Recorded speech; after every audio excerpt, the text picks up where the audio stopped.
खण्डमण्डलाकारम् व्याप्तं येन चराचरम् यत्पदं दर्शितं येन तस्मै श्रीगुरुवे नमः। मुक्तं करोति वाचाल पंगुलंघयते गिरिं यत्कृपातमहं वन्दे परमानन्दमाधवम्। आद्याशक्तिस्वरूपाय परमानन्दकारिणीं उभौ रूपं समाविष्टम् राधे कृष्ण नमाम्यहम्। राधे कृष्ण नमाम्यहम्। राधे कृष्ण नमाम्यहम्।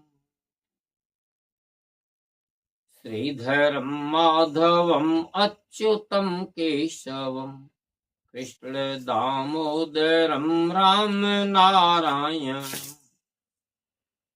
आप सभी भक्तों को पंडित श्री लल्लन पांडे का जय श्री राम, जय श्री कृष्ण।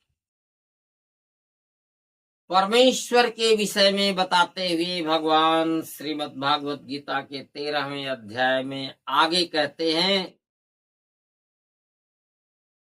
बहिः अन्तश्च भूतानाम् अचरं चरमेव च सूक्ष्मत्वात् तद् अभिज्ञेयम् दूरस्थं चान्तिके च जत। क्या कहते हैं भगवान? बहिः अन्तश्च भूतानाम् अचरं चरमेव च। चर और अचर समस्त प्राणियों के, देखिए, चर और अचर समस्त प्राणियों के अंदर और बाहर हमारे परमेश्वर स्थित हैं। चर प्राणी तो आप देख ही रहे हो, मनुष्य, पशु, पक्षी। अचर प्राणी भी होते हैं। अचर प्राणी बताइए, देखिए, जैसे ये वृक्ष हैं, ये चल नहीं सकते, पर जीव तो इनके भी अंदर। अतः चर और अचर समस्त प्राणियों के भगवान क्या है? अचरम चरमेव च भूतानां बहिः च अन्तः च, यानी प्राणियों के बाहर और भीतर सब तरफ भगवान स्थित। कैसे? एक उदाहरण से समझते हैं। आपने बच्चों को गुब्बारा उठाते हुए देखा हो। जब गुब्बारे में हवा भर जाती है और धागे से मुंह बांध करके बच्चे पकड़ लेते हैं तो क्या होता है? गुब्बारा आकाश में उड़ने लगता है। जब तक गुब्बारे में हवा रहती है तब तक गुब्बारा आकाश में उड़ता है, और जब हवा निकल जाती है तो गुब्बारा जमीन पर गिर जाता है। ठीक इसी तरह इस शरीर में जब तक चैतन्य रूपी हवा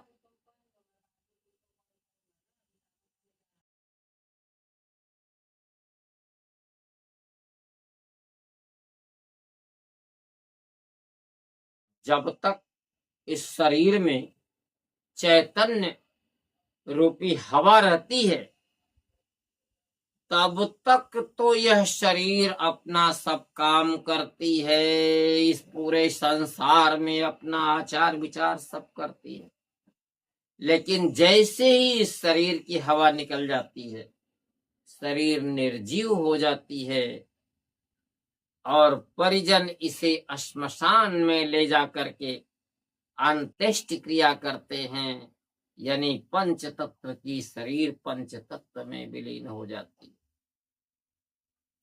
इस उदाहरण में आपने क्या देखा कि जब तक गुब्बारे में हवा है तब तक गुब्बारा आकाश में उड़ रहा है, हवा निकल गई, गुब्बारा गिर गया। ठीक उसी तरह इस शरीर में जब तक जीवात्मा है तब तक शरीर अपना काम कर रही है, जीवित है। जिस समय जीवात्मा बाहर निकल गई उस समय शरीर निर्जीव और बेकार होकर के पंच तत्व में विलीन हो गई।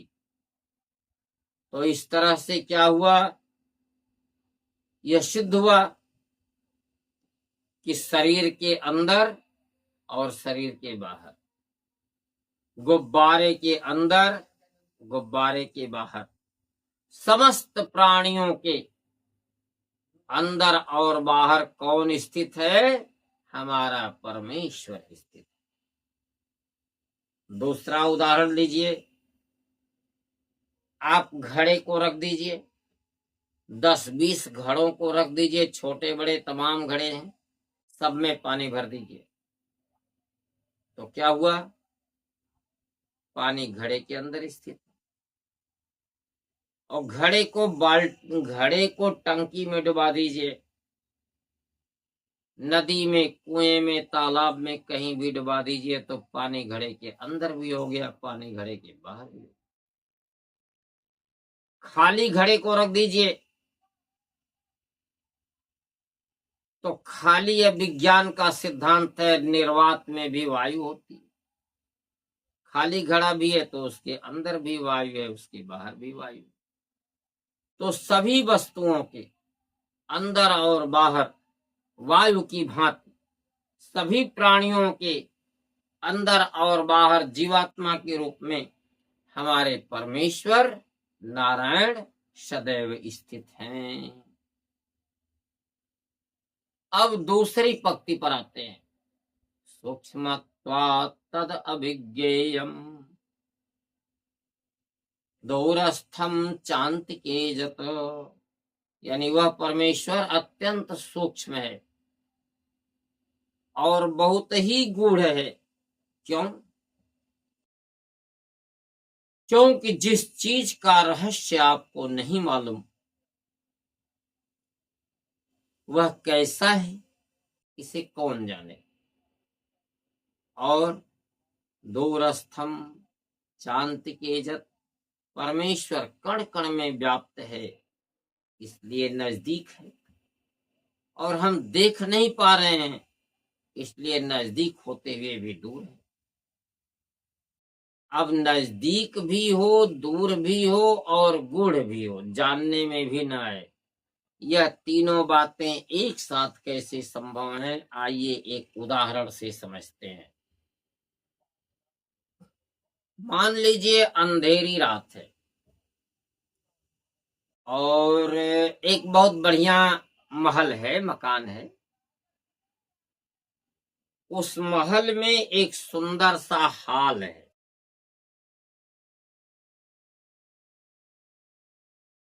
उस हॉल के अंदर, बाहर तो अंधेरा है क्योंकि रात अंधेरी है, पर अंदर जो है बल्ब जल रहे हैं, टीवी पंखा सब चल रहा है, एसी कूलर सब लगे हुए हैं, एक पार्टी है। और उस बड़े से हॉल में बहुत सी चारपाई बिस्तर सब लगे हुए हैं, सब व्यवस्था है, पार्टी चल रही है, लोग आनंद मना रहे हैं। लोगों ने बढ़िया से भोजन किया, खाए पिए और उसके बाद पार्टी समाप्त हुई, खा पी कर मजे से सो रहे। जब सोना हुआ तब क्या हुआ? लोगों ने कहा भाई अब तो बड़ा आनंद आया, अब सोना है तो बल्बों को ठंडा कर दो।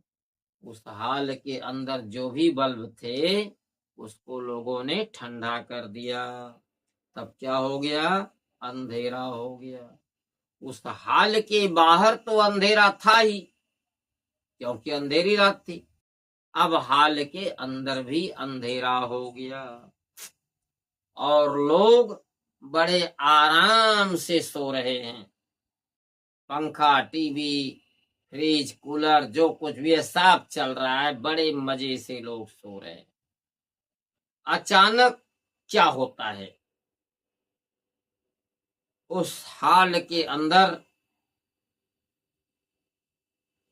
एक बड़ा भयंकर काला सर्प घुस गया। रहा होगा कहीं छिद्र,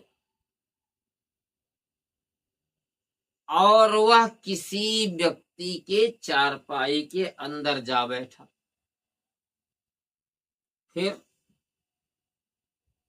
थोड़ा सा हाथ पैर चारपाई से नीचे उतरा और उसने उसको काट लिया। जब वह चीखा तो पास की चारपाई से दूसरा उठकर दौड़ा। अंधेरे में ही उसको भी सर्प ने काट लिया। अब तो चीख पुकार मच गई। पड़ोसी जब चीख पुकार सुने तो प्रकाश लेकर के आए, और जब प्रकाश लेकर के आए तब प्रकाश में देखा गया कि यह तो महाभयंकर काला सर्प है। मेरे प्यारे साथियों, अज्ञान रूपी अंधकार में जो लोग सोए रहते हैं उनके जीवन में इसी तरह मृत्यु रूपी काल सर्प कब आ धमकता है इसका पता नहीं चलता। यहाँ हाल क्या है, यह शरीर एक हाल है और इसके अंदर जीवात्मा और मन दो मित्र हैं, और यह दोनों मित्र आराम से पार्टी मना करके खा पी करके सोए हैं। अंधेरा क्या है, अज्ञान है। बाहर तो अंधेरा है ही, अंदर का भी बल्ब बुझा दिए, यानी जो थोड़ा बहुत प्रकाश रहा ज्ञान का उसको भी समाप्त कर दिए। कैसे? देखिए, जब मनुष्य उत्सव मनाता है, पार्टी मनाता है, तो वह विचारों में ऐसा खोता है कि उसे अपना भी होश नहीं रहता।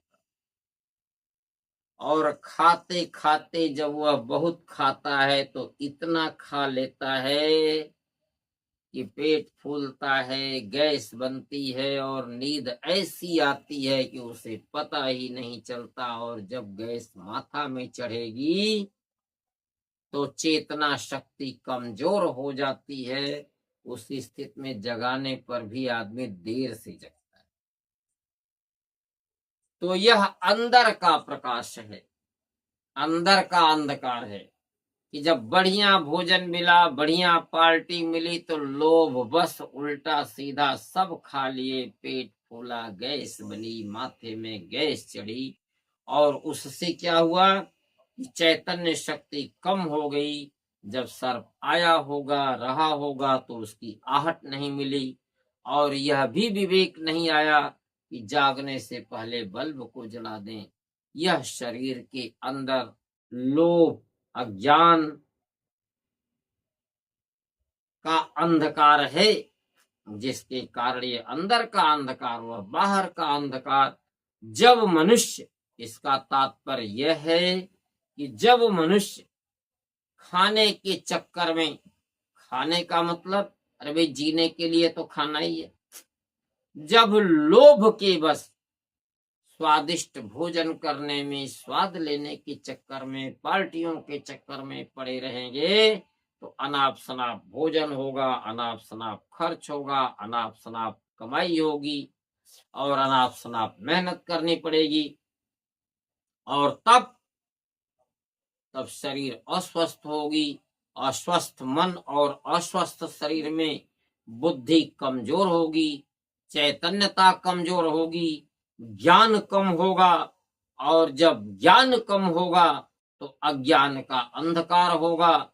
जो व्यक्ति अज्ञान रूपी अंधकार में खाते नहाते मस्ती लेते ही बीत रह जाते हैं। जीवन का एक एक क्षण बीतता जाता है, समय बीत जाता है, कब समय पूरा हो जाता और मृत्यु रूपी काल सर्प जी सवार हो गया सिर पर, इसका पता ही नहीं चल पाता। अब यहां और बात को विचार कीजिए। देखिए, वह काल सर्प कहाँ है? ठीक चारपाई के नीचे है। बड़ा भयंकर, बड़ा विशाल सर्प है। और कहाँ बैठा है? पलंग के ठीक नीचे बैठा हुआ है और मौका मिलते ही काट खाया। तो मित्रों, यह तो आप सभी लोग देख रहे हैं कि काल सर्प बैठा है, लेकिन जब तक प्रकाश नहीं आया, जब हल्ला गुल्ला हुआ, चीख पुकार सुने और पड़ोसी प्रकाश लेकर के आया, तब दिखलाई दिया कि काल सर्प बैठा है। जब तक प्रकाश नहीं आया, पलंग के नीचे बैठे हुए सर्प को भी आप नहीं जान पाए। और इस अज्ञान, इस अंधकार में आप सर्प को न तो देख पाए और न तो जान पाए। देखने और जानने का अंतर है। जानने का अर्थ कि वह सर्प है कि रस्सी है, कभी कभी भ्रम हो जाता है। कभी कभी आदमी देखता है और ये नहीं समझ पाता कि वह रस्सी है कि भ्रम।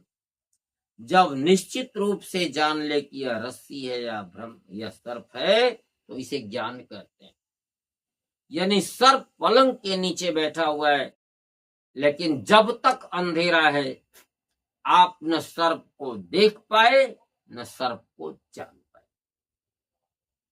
ठीक इसी तरह से जब तक मनुष्य के जीवन में अंधेरा है, तब तक वह बिल्कुल हमारे अंदर ही स्थित परमात्मा है, हमारे समीप में ही परमात्मा है।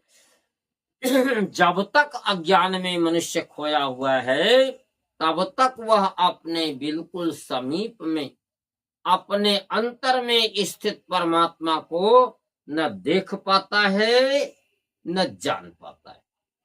इसलिए जब जाना नहीं तो परमेश्वर गूढ़ है, और जब देख नहीं पाया तो नजदीक में होते हुए भी दूर हैं। और नजदीक कैसे है? चूंकि है सर्प वहां महल के अंदर ही है, पलंग के नीचे ही है, इसलिए नजदीक तो है। अब आप नहीं जाने, आप नहीं देखे, यह आपकी गलती। तो देखिए मित्रों, परमेश्वर हम सबके अंदर तो है और समीप में भी है, पर हम अज्ञान के कारण न उसे जान पाए न देख पाए। इसलिए सत्संग की तरफ बढ़िए। सत्संग से ज्ञान मिलेगा और ज्ञान के प्रकाश में हम उस परमेश्वर को देख पाएंगे। ईश्वर चाहेंगे तो फिर मिलेंगे। तब तक के लिए आप सभी भक्तों को पंडित श्री लल्लन पांडे का जय श्री राम, जय श्री कृष्ण।